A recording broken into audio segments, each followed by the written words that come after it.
दोस्तों, आज मैं आया हूँ गोपालगंज के व्यवसायी मृत्युंजय कुमार राय उर्फ गुड्डू राय। जैसा कि आपको पता होगा कि इनसे 5 लाख की रंगदारी मांगी गई थी और नहीं देने पर जान से मारने की धमकी दी गई थी। अब इस केस में आगे की क्या प्रक्रिया हो रही है, हम इनसे जानते हैं कि मामला कैसे क्या था उसे। 7 फरवरी को हमसे रंगदारी मांगा गया था और बोला गया था कि यदि 5 लाख रुपया आप नहीं देते हैं तो आप अपनी सुरक्षा बढ़ा लीजिएगा और आपको कोई जेड प्लस की सुरक्षा नहीं मिली हुई है। आपको कुछ भी हो सकता है, आपको जान भी जा सकता है। उसमें 2 घटनाओं की चर्चा भी हुई थी कि अजय सिंह को गांव छोड़वा दिया और सुमितवा का हाल देखिए रहे हैं आप। यही हुआ था। तो ये अजय सिंह और सुमित जो नाम आ रहा है, आप ही के गांव के थे ये लोग? हमारे ही गांव के थे। तो इनके साथ भी कुछ ऐसी इनको भी तो गोली चला था इनके ऊपर। अच्छा। उसने 3 दिन का टाइम दिया था। 3 दिन के बाद फिर फोन किया कि क्या हुआ। फिर हम बोले कि उसके बाद जो भी उससे बात हुआ, फिर बोला कि कुरेश को हमने ही मरवा दिया। वो हमको तरह तरह की एग्जाम्पल दे के हमको डरा रहा था। ओके। तो फिर जब आपने इस बात को भी पुलिस को बताया? ये बात भी हमने पुलिस को बताया। एसपी साहब को उसका कॉल रिकॉर्ड भी सुनाया। अच्छा अच्छा अच्छा। एसपी साहब बहुत गंभीरता से इस केस को लिए हुए हैं और बहुत अच्छा काम कर रहे हैं। लेकिन इसमें कुछ पॉलिटिशियन हैं जो कि एसपी साहब के काम में हस्तक्षेप डाल रहे हैं। कर रहे हैं। तो जैसे मैंने सुना है कि आप ही के गांव के एक आरोपी को गिरफ्तार किया गया है जिनका नाम सत्यप्रकाश उर्फ प्रकाश सिंह है। तो इसके बारे में आप क्या कहना चाहते हैं? इसके बारे में हम यही कहना चाहते हैं कि हम तो किसी का नाम दिए नहीं थे अपने एफआईआर में। हम बस वो नंबर दिए थे, दूसरा कुछ तो दिए नहीं थे। पुलिस अपना जांच किया, क्या किया पुलिस जाने और पुलिस प्रशासन जाने। मतलब इसको कौन ऐसे पॉलिटिशियन है जिसमें जो आरोपी को बचाने की कोशिश कर रहा है, इसके ऊपर मतलब कहीं ना कहीं उनके लिए सिफारिश कर रहे हैं? इसमें हमारे एमएलसी राजीव कुमार उर्फ बप्पू सिंह है, जो उनके लिए एकदम एक पैर पे खड़े हो गए हैं। इसमें हॉस्पिटल में जाके एसपी साहब को भी भला बुरा बहुत कहे, लेकिन उसके दूसरे हम देखें कि बप्पू सिंह भला बुरा कह रहे हैं, तो फिर हम दूसरे दिन उनको जब कॉल लगाए तो हमको बोले कि आप आके आवाज़ पे बात। हम इसलिए फ़ोन किए उनको कि हम भी अपना पक्ष रखेंगे, हम भी अपना दुख भरी व्यथा सुनाएंगे। लेकिन उन्होंने एक ही शब्द कहा कि आवाज़ पे आके भेंट कीजिए, हम ऐसे कोई बात नहीं करेंगे। लेकिन एक तरफ तो आरोपी के लिए हॉस्पिटल जाते हैं, अब पूरी सिफारिश पुलिस को जाकर के खरी खोटी सुनाते हैं, पुलिस के ऊपर ही उंगली उठाते हैं कि पुलिस मनमानी कर रही है, कि निर्दोष को फंसाने की कोशिश कर रही है। एमएलसी राजीव कुमार के बारे में आप क्या कहना चाहते हैं? राजीव कुमार गप्पू बाबू के बारे में हम ये कहना चाहते हैं कि क्या आपके अगर परिवार में ऐसी घटना घटी होती तो क्या आप ऐसे ही करते, एक अपराधी को संरक्षण देते?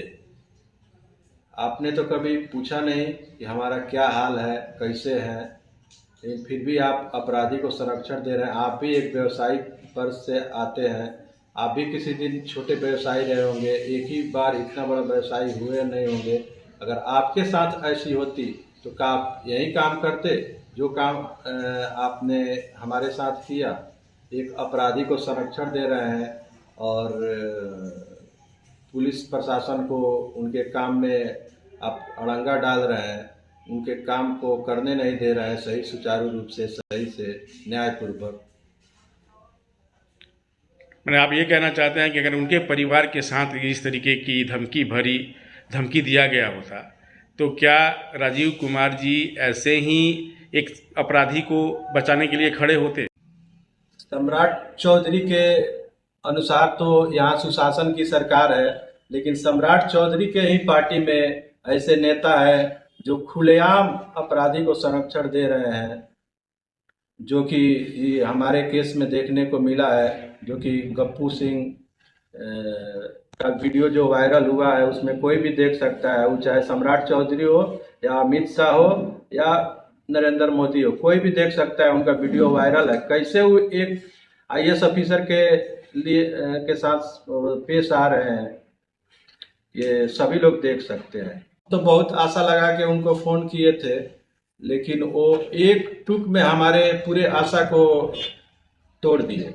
अच्छा अच्छा। और बिल्कुल हमसे बात नहीं किए, और हमें प्रोटोकॉल के तहत हमको रहना पड़ रहा है, जो तो कि जैसे कि उन्होंने कहा कि आवास पर आकर के मिलिए, तो क्या आप उनके आवास पर क्यों नहीं जाना चाहते हैं?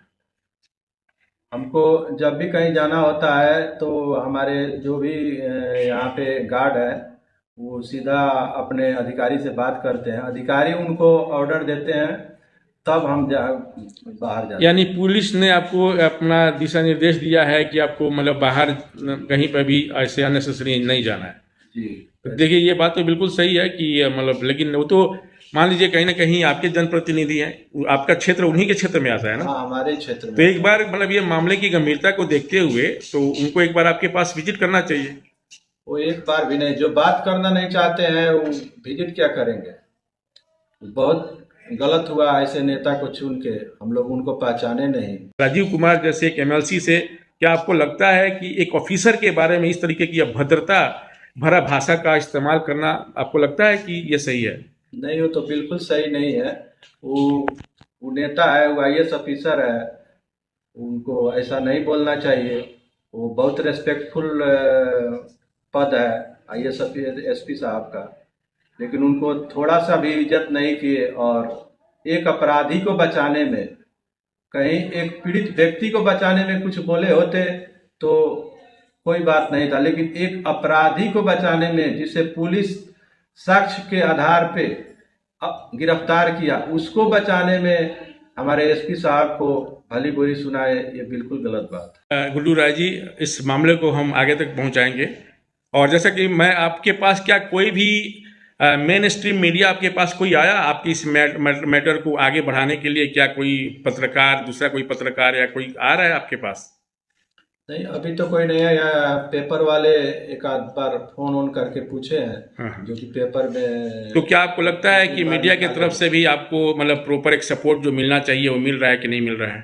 नहीं, मीडिया की तरफ से जो हमको सपोर्ट मिलना चाहिए वो सपोर्ट उस तरह का नहीं मिल रहा है। जैसे इतना जितना हाईलाइटेड केस है उतना सपोर्ट हमको नहीं मिला। अच्छा, मतलब आपको लगता है कि इस केस को कहीं ना कहीं दबाने की कोशिश की जा रही है, आरोपी को बचाने के लिए एक पॉलिटिकल या हर तरीके का हथकंडा अपनाने की कोशिश की जा रही है, आपको यही लगता है? हमको तो यही लगता है कि इस केस को पॉलिटिकल लेवल से या मीडिया लेवल से कहीं दबाने की कोशिश की जा रही है। अच्छा, जैसे आप व्यापारी वर्ग से आते हैं तो आप अपने और भी व्यापारी भाइयों से क्या कहना चाहते हैं आप? हम अपने व्यापारी भाइयों से ये कहना चाहते हैं कि इस आवाज़ को और इस वीडियो को ज़्यादा से ज़्यादा आप लोग शेयर करें, ताकि ये वीडियो आगे गवर्नमेंट तक जाए और गृह मंत्री तक जाए, ताकि ऐसे भ्रष्ट नेताओं को अपने पार्टी में वो लोग जगह ना दें, या उनकी बात को अहमियत ना दें। वो लोग नीचे से अपराधी को ही पैर भी ऊपर करते हैं और कहते हैं कि नहीं ये अच्छा आदमी है, और वो लोग मान लेता है उस बात को। इसलिए ऊपर के नेताओं से हम ये कहेंगे कि जो भी नीचे के नेता उनके पास पैरवी करें तो कम से कम उसकी जमीनी हकीकत जाने कि उसमें आखिर बात क्या है जिसकी वो पैरवी लेके आए हैं, ऐसे सीधा उनकी पैरवी ना करें। ठीक है, बहुत बहुत धन्यवाद गुड्डू राय जी। हम इस मामले को गंभीरता से देखते हुए इस मैटर को जहां तक मेरी पहुंच होगी, मैं और भी जो मेरे मीडिया भाई हैं सबसे मेरी गुजारिश होगी कि इस मैटर को ज़्यादा से ज़्यादा शेयर की जाए और ज़्यादा से ज़्यादा लोगों तक पहुंचे।